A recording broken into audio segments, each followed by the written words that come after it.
I bet with Interbet only. They're a fantastic site. I've never had any issues with them. They are very professional. There's never a problem. You deposit money, 2 seconds later it's in your account.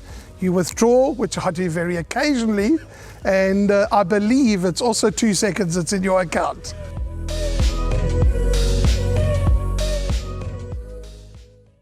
I'll go on to the big one now. It's race number 3, the start of the Pick 6. This is over 13:45. The distance is 1,700 meters.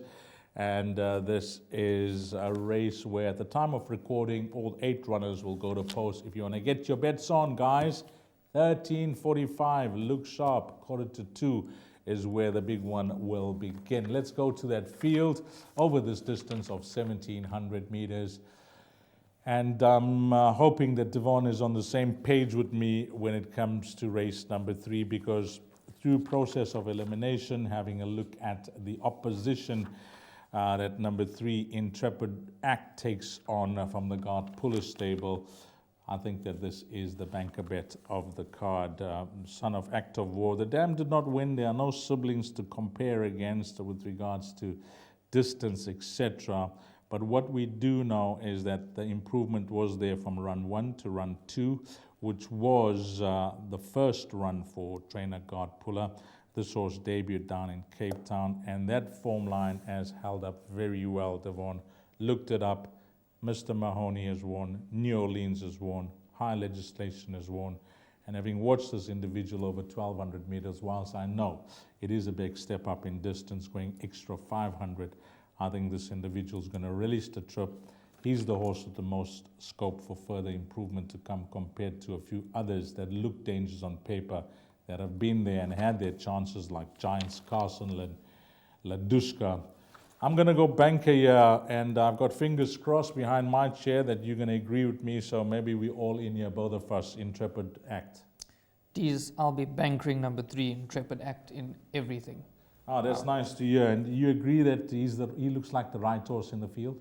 Definitely. I've had a very close look at this race, and you can't find anything to beat him. He does have the form. He's shown the improvement, and also that Mr. Maloney form line is quite strong as well. There have been 3 winners out of that form line. I do think this horse is going to be very tough to beat.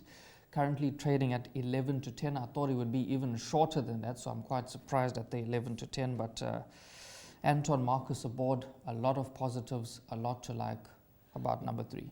This was Giants Castle. Last time out, put in a very good second behind a horse that Peter Muscat thinks is above average. I think the other day came and ran second post-maiden called Spy Master.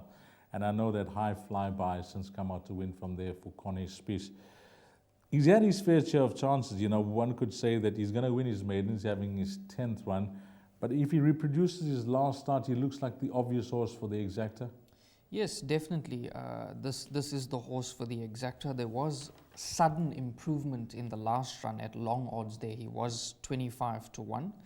But in this field on paper, he definitely looks like the obvious exacta horse. And how well is Robert Carty riding these? Yes, you know, he's a guy that's made the decision to move down to KZN because of the limited opportunity, the limited race meetings that they have in Cape Town. And here in KZN, he started off very slowly, but he's got the support now of a few trainers when he picks up the phone, or his agent picks up the phone, and they seem to be doing well. So number 2, Giants Castle, maybe 4 and 5 for the minor positions. Do you read it the same way? Yes, I've got it the exact same way. I've banked number 3 and everything, and then I'm going to throw in numbers 2, 4, and 5 in no particular order for the quartets and trifectas. Well, Devon and I on the same page in the first leg of the Pick 6. A banker here called Intrepid Act, and I'm sure many punters that are listening into the show are thinking the same, and hopefully we get off to a flying start in the big one, the first leg of the Pick 6, where Intrepid Act, the banker, arrives. My name's Danny Diliberto, founder of Ladles of Love. It was founded back in 2014. Communities we work with are all over the peninsula, and we're working with 138 beneficiaries now. We've grown exponentially. We've been able to do that because of all the kindness that we have experienced from individuals and corporates such as Interbet, who just want to be part of the change.